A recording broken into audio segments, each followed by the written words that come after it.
Mom, she is back with another vlog. So, ang daming ganap lately at pasensya na Mia na naman ang mom she nyo. So, pagising ko nga pala ito, naabutan ko si Pinggoy. Nagtapon na ng mga basura at naghanda na nga ng breakfast namin. Papa nga pala at fried rice ang lulutuin ni Pinggoy. And tinanong ko siya, bakit hindi mo gamitin yung induction kapag nagluluto? Mas trip niya daw yung gasolet. And may nagsasabi na ang taas naman masyado ng gasolet nyo. Pwede naman siya magluto sa sahig pero ayaw niya. So, hayaan na natin siya. Carry niya na yan. Malaki na siya. Sobrang asikaso naman niya dito sa bahay. And ayan nga, after namin makakain ng breakfast, nagsaing na rin siya. Tapos meron pala ako ditong bagong sapatos. Alam mo, isa talaga ito sa mga magiging motivation ko para makapag-exercise. Dahil nung kailan nga, diba, iika-ika ako maglakad. Sakit-sakit talaga ng balakang ko. So sabi ko, eto na yung wake-up call para talagang mag-exercise ang momshi nyo. At ito na ang simula. Charot. Unisex nga pala ito. Merong pang women's size, merong pang men's size, and Stipex ang brand niya. So,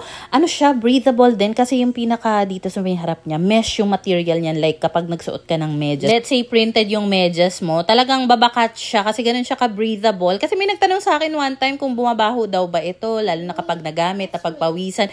Hindi po, kasi late upload na nga ito. Ilang beses ko na rin ito nagamit and so far so good talaga. Ito nga pala si Pinggoy. Bigla na lang nagyaya na kumain sa labas. Feeling ko sweldo niya. So hindi na tayo para mag-inarte pa dyan. And sabi ko, ay ito na nga lang susuotin ko para at least matry ko na. Magawang ko rin ng video. So ayan na nga po. At for the sporty look ang atake ng momshi. Nga pala yung ganitong running shoes. May iba't ibang kulay pang available. Yung link niya nasa comment section at nasa showcase ko. So isang tricycle lang naman at syempre, kasama rin si Papa. Nung huling beses kasi na kumain kami dito ni Pinggoy, sabi ko, love, gusto ko talaga ipatry din ito kay Papa. And today is the day na matitikman na nga ni Papa yung mga pagkain dito. Kasi wala, nagkikrave pa rin ako doon sa kanilang yang chow, pati na rin doon sa kanilang pansit at yung black gulaman nila. Tapos tinanong namin kung meron silang yung parang chicharap sa Chowking. Meron din naman silang version nila, mas marami. Tapos ano to, parang mas malaman siya, hindi siya ganun na puro hangin lang. So ayan na nga ang mga na-order natin. Syempre yung mga paborito, pero napakadaming pagkain, ang daming choices na mga pagkain dito sa David's Tea House. And masasabi ko talaga na sulit talaga kasi mabubusog ka talaga, masarap talaga. Thank you so much, Lalab, sa pauga for today's video. So anyway, nilakad na lang pala namin dahil pupunta na rin kami sa bahay nila Pinggoy. Usually kasi napapansin ko sa kanya, nagbibigay siya ng ayuda sa parents niya rin. Even sa tatay ko, nagugulat na lang ako. Si Papa nagsasabi, binigyan ako ni Pinggoy. Ganon. Di naman kailangan pero I appreciate it. Thank you, my love. Paiwan nga pala si Papa doon sa bahay ni na Pinggoy at nag-inuman na sila ng daddy ni Pinggoy. Pati yung mga bata na iwan lang doon. So kaming dalawa lang ni Pinggoy ang nagpunta dito sa mall. Meron kasi akong hinahanap na storage basket pero wala na talaga. So ang ending, umuwi na lang kami sa apartment ni Pinggoy. So bale, kailangan lang talagang makatulog ni Pinggoy. Then babalik din siya doon. At doon nga sila mag-i-stay ng mga bata. Kasi daw, ang sabi ni Pinggoy, nagre-request daw ang daddy niya na makabanding ng mas matagal sila. So, doon muna sila mag-i-stay overnight. So, ako lang mag-isa dito maiiwan. So, anyway, dahil feeling ko uulan, ayan na nga. At pinagtatanggal ko na lahat ng mga nakasampay. For the walis lang tayo dito sa may labas. At kung tutupiin ko na nga ba yung mga pinagtatanggal ko, malalaman natin. Si Papa ko naman, ang sabi niya, bukas, luluwas daw siya ng Pasig. Pupunta na rin siya sa may sementeryo. Bibisitahin niya doon yung si Tita Rose, yung lolo ko, lola ko, and then gusto niya talaga magmotor lang. Feeling ko talaga na-miss niya nga yung pagmumotor ng mahaba-haba kasi before, halos everyday niyang nagagamit yung motor niya. Kasi medyo malayo yata yung bahay ng operator ng sasakyan na binabiyahe niya. So, minumotor niya yon, tapos kukunin niya yung sasakyan, ibabiyahe niya maghapon, tapos iuwi niya yung sasakyan, then kukunin niya yung motor pa uwi sa dati niyang apartment sa Pasig. So, ngayon nga, medyo talagang nag-iba yung lifestyle ni Papa dahil pahinga na nga talaga siya. Tapos kinabukasan naman, ang aga ko nagising. Siguro naninibago ako na hindi ko nga kasama yung mag-aama ko dito na tulog. Mga 4:30 AM pa lang, gising na ako. So, ang una kong ginawa, uminom ako ng mainit na tubig. Tapos nagkape ako. Tapos sabi ko, mag-i-stretching ako. Kasi gusto ko na talaga mag-exercise. Kung kaya ng araw-araw, why not? So, sabi ko, suotin ko na rin yung running shoes ko para komportable. Hanggang sa naisip ko, why not maglakad-lakad ako? Try ko kaya lakarin hanggang doon sa kabilang bahay para matagtag matatag talaga ang Ma'am Shin ng husto.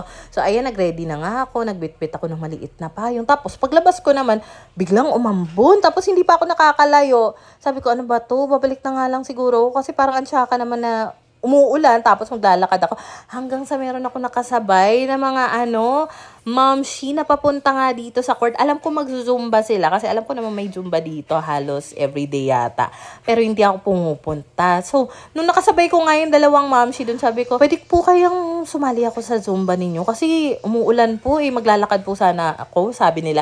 Sige, tapos napaka-welcoming nila. As in, hindi ka talaga ma-awkward, di ka mahihiya. Tapos, ayan na nga, for the sayaw-sayaw na nga ang Ma'am Shi. Alam mo ba, na-miss ko rin talaga ito kasi dati, nung wala pa akong anak, doon naman ako sa may bandang Splash Island, nagzuzumba. Sinasamahan ako ni Pinggoy, ng mga pamangkin niya.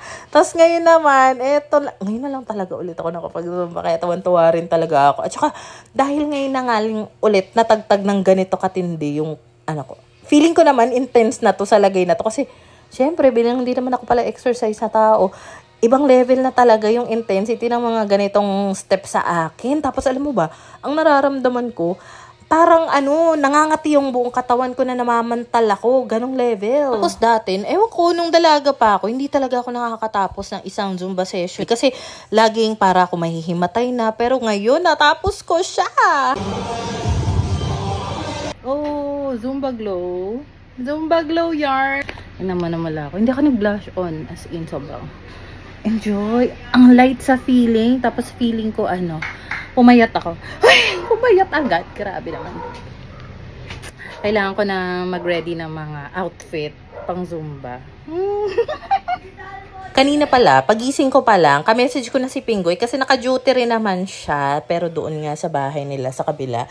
So sabi ko, Lala, nagugutom na ako. Sabi niya, sige, umorder ka na lang, ako na magbayad. Ayun na nga, ngayon na lang ulit ako naka-order dahil kakatapos ko nga lang mag-Zumba. Alam mo, nagulat na lang si Pinggoy. Sabi ko, Lala, may Christmas party pala kami ng mga Zumba mates ko, ha? Tapos, kailangan magbayad. Tapos, ayun, siya na rin nagbayad. Thank you, my love! Nagulat siya na bigla na lang ako may Zumba, bigla na lang ako mayroong pupuntahang Christmas party. And I know naman na happy siya dahil nga kailangan ko talaga rin mag-exercise. Kasi before, parang ang bilis ko namang mahapo, ganyan. Napansin ko, ubos na rin pala itong alcohol spray namin, kaya nirefillan ko na at nag-unboxing na rin ako dito ng mga bagong parcel na dumating. And kung mapapansin ninyo, lately talaga hindi na ako nagre-request sa mga gamit sa bahay. Kasi alam mo, parang there was a time, siguro last month, na parang napuno ng gamit yung labas na na-stress talaga ako na paano ko ba aayusin itong bahay na puro gamit na nga lang siya. So,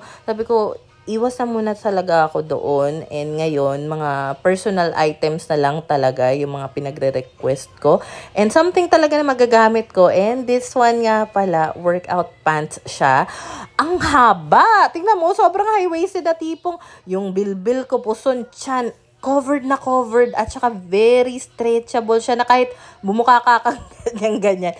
Carry talaga. Tapos mura lang yung ganitong pants. Meron din itong color gray. Sinubukan ko na rin itong new shoes ko from Bossy. And ang ganda niya as in. Sobrang ganda nitong mga natanggap ko. Thank you, Lord. Thank you sa mga napaka-generous na seller. Kung bet nyo nitong Bossy shoes, pati na rin itong super high-waisted na stretchable pants, flared pants. Lagay ko yung link niyan sa comment section. Pero nasa showcase ko rin yan. Bago pa man din ako maligo, nagkuskus na muna ako sa banyo. Tapos medyo nag-light makeup ako kasi meron ako mga kailangang i-film na mga product na natanggap ko dahil mga deadline na nga itong mga ito. So, ayan nga. At for the film lang muna ang Ma'am Shin nyo. And buti na lang din, wala din dito yung mga bata kasi talaga makakapag-film ako ng bonggang-bongga dito na walang sinasaway-saway. So, ito nga pala yung itsura sa loob ng cabinet ko. As you can see, kagulo talaga, especially dito sa dalawang taas na layer. So, yan yung aayusin ko naman for today's video. So,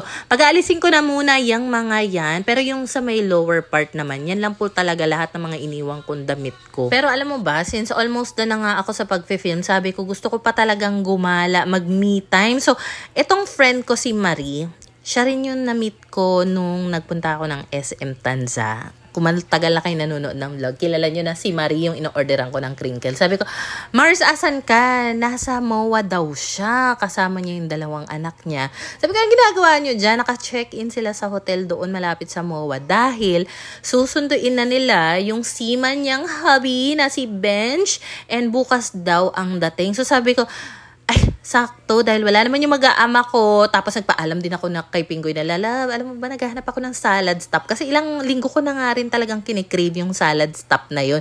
So sabi ko, meron ako nakita sa ATC or sa MOA. So sabi ko, ay, MOA na lang para at least makachikahan ko rin si Marie. So sabi ko, after nito, aalis talaga ako. Kasi mamayang gabi pa naman uuwi yung mag-aama ko. Eh, sayang naman yung oras. At saka, okay lang din naman mag-me time tayo mga nanay, no? As long as nagagawa naman natin yung mga kailangan natin gawin sa bahay, diba? At saka feeling ko rin, dahil nakapag-exercise nga ako kanina, nakapag-zumba ako kaninang umaga, grabe talaga yung energy ko today. So sabi ko, ay, gagala talaga ako. So ayan na nga, at patapos na nga rin tayo dito. At saka si Pinggoy, full support yan sa mga me time ko. Kasi ngayon na lang din talaga ako nagbabawi ng mga gala-gala. Kasi alam mo naman, mag-6 years na yung panganay ko. For the longest time talagang hands-on mom tayo. Char. Nagpalit lang din talaga ako ng damit at paalis na nga lang talaga, nagawa pa talagang mag-film ng iba't ibang product. So naisip ko, ay ito na nga lang yung susuotin ko para masubukan ko na siya, magawang ko na ng review, makapag-content na rin ako. So ito ay shoes from Bossy, may kasama pa yung parang dust bag and may kaitsura tong sapatos na to, yung mamahalin, 'di ba? Pero hindi ko yun afford. So dito lang muna tayo sa free sample. So dito naman, hindi ako makapag-decide kung anong medyas ang susuotin ko. Yung medyo mahaba ba? Yung medyo maigsi? Kulay itim ba? So naisip ko, ay try ko na nga lang din magputi na medyas. Ay feeling ko naman mas bagay. So wag niyo nang pansinin yung aking legs na may buhok-buhok pa. Hindi na tayo para mag-shave pa. At saka sanay naman kayo sa hindi kakinisang balat ng ma'am. So eto naman yung hindi ko talaga ini-expect. Kasi etong si Marie biglang sabi, Mars, doon ka na sa Terminal 3 pumunta kasi parating na si Bench. Sabi ko, akala ko ba bukas pa pupunta si Bench? Sabi niya, hindi ngayon na. Tapos ang balak talaga sana namin is sasamahan ko siya habang inaantay si Bench. Diba, usually matagal pa yun. Pagbaba ng eroplano, kukunin pa yung mga maleta, immigration, ganyan. So para makapagtsikahan pa talaga kami. Ang ending, ang aga pala dumating ni Bench. Nagkita na sila. Balak ko pa naman, videohan ko sila na yung mga parang afam-afam na airport video na I'm a lonely man, yung mga ganon. So, ang ending, ako ang inaantay nila. Kanina pala, pagbaba ko na Move It, kasi cash yung payment na napili ko, wala pala siyang barya sa 1K. So, naghanap pa ako ng, mabibilhan ng something para lang mabaryahan yung 1K ko. So, ayan na nga, at bigla-bigla, nasa airport na ako. Kaninang umaga lang, nagzuzumba-zumba ako, naglilinis ako sa bahay. Tapos, nasa airport na ako, nakakaloka. Pero nagugustuhan ko talaga yung mga ganitong spontaneous na mga ganap sa buhay. Kasi mas yung mga unexpected na gala or alis-alis, mas masaya siya. Ito palang husband ni Marina, si Bench, ay ka-office mate ko rin. So kaming tatlo, magkaka-office mate kami, magkakaibigan kami since 2008, so mga 17 years. So magkakakilala na kami. Tapos naging office mate din one time ng kuya ko, si Bench. So sobrang small world talaga. Ay, ikaw pala yan! Hello! Hinahanap ka na nila. Ay, talaga ba? Nasa Burger King daw si Marie. Alam mo, naikot ko na lahat. Kasi naliligaw ako. Hindi mo kasama si Marie? Hinahanap ko rin sila eh. Sabi ko, nagulat ako. Sabi ko, sino to? Ano, musta? Kumusta? Okay lang. Hello! Bak! Big time may toy agad. Okay lang ba? May isama ko kayo sa vlog? Hi! I just wanna love you forever. Uy, ang ganda naman. Grabe. Sobrang blooming. Grabe. Ang ganda, grabe. Sobrang bagay sa'yo, Mars. Sobrang bagay sa'yo, Mars. Nice. Siya nga nang ulit. Be family. Alright. I-airdrop ko sa'yo to, Mars, ha? So kahit na nagkita na sila, nirecreate na lang talaga namin yung video na kunyari magkikita pa lang sila para nga may pang entry sila doon sa viral kinemerot na yun.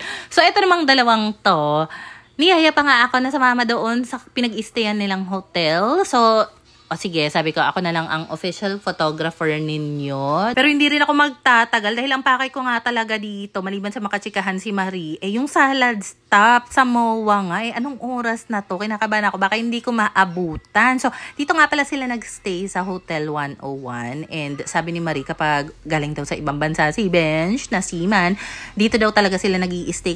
Kasi mas mura daw ito kumpara sa ibang mga hotel dito sa area na to. Tapos may free breakfast, may pool din naman. Tapos ayan yung view sa kanilang room. At eto nga, may paalog pa nga si Benj. Naku, Benj, alam mo, nahihiya talaga akong tanggapin ito. Pero sabi nga, para sa mga bata, sige na nga. Pero hindi na kailangan. But thank you so much. And kita mo naman talaga yung saya nila ng mga bagets dito sa mga pasalubong ng daddy nila. For the video, for the picture ko talaga sila dito. At in-airdrop ko na nga rin kay Marie para naman kung bet niyang gawa ng vlog, for the go. Ay, parang kailay! Alam mo, kinikilig ako. Dali. Ako pa nga talaga, nagpasimuno na ganyan. Dapat yung post mo, Benj. Subuan mo siya, Marie, para sa picture-picture ninyo. So, maya-maya nga pala, bumaba kami ni Marie dahil nagki-crave si Benj ng Jollibee, which is katabi lang naman ng Hotel 101. So, bago pa man din yan, nag-walking lang din kami dito saglit. And ang dami ditong mga kainan na buhay talaga itong lugar na to. Alam mo ba, habang naglalakad nga kami ni Marie dito, feeling ko, nasa ibang bansa na kami. Kasi yung feeling na nasa ibang lugar kami, tapos kasama ko yung kaibigan ko. Ang saya-saya talaga. Fresh, si bakla. Wow. Since meron kami nakitang SB dito, meron pa kasi akong rewards na i-claim dito. Hindi naman ako nagko-collect ng stickers dahil hindi naman ako mahilig magsulat-sulat talaga. So sabi ko, i-claim ko lang yung rewards ko. And ayan, sabi ko, Marie, videohan mo naman ako para magawan ko na nga ng content itong pinadalang sapato sa akin. At syempre, nakaskort na naman po ang mamshi nyo. Yan ka lang. Game? Alright. Wait lang agad. Even though it goes. Ikaw naman. Sinasabay ko na rin yung picture. Stolen naman. Ganyan lang naman kasimple yung mga trip naming magkakaibigan. So, dumiretso na nga kami ng Jollibee. At ayun, ngayon na nga lang ulit nakapag-Jollibee si Benj after 9 months. Unfortunately, hindi ko na po inabutan yung salad stop. Dapat order na lang sana ako ng Grab so close na daw. So, ang ending, umuwi na rin ako. Hindi na para magtagal pa doon dahil kailangan din nila ng quality time. Buti na nga lang din. Hinayaan na kang saling ket-ket doon. But thank you sa chocolates at pa-ayuda, Benj. And enjoy Mars. Alam ko mapapalaban ka. Charot. So, dito lang din talaga ako natagalan sa biyahe dahil pagdating ko nga ng Juan Ayala, walang bus papuntang Pasig. Mga 30 minutes pa kami nag-antay doon. Pero all goods naman. Nakauwi naman ako ng safe. Thank you, Lala. Ba't hinayaan mo akong gumala? Gala pa more.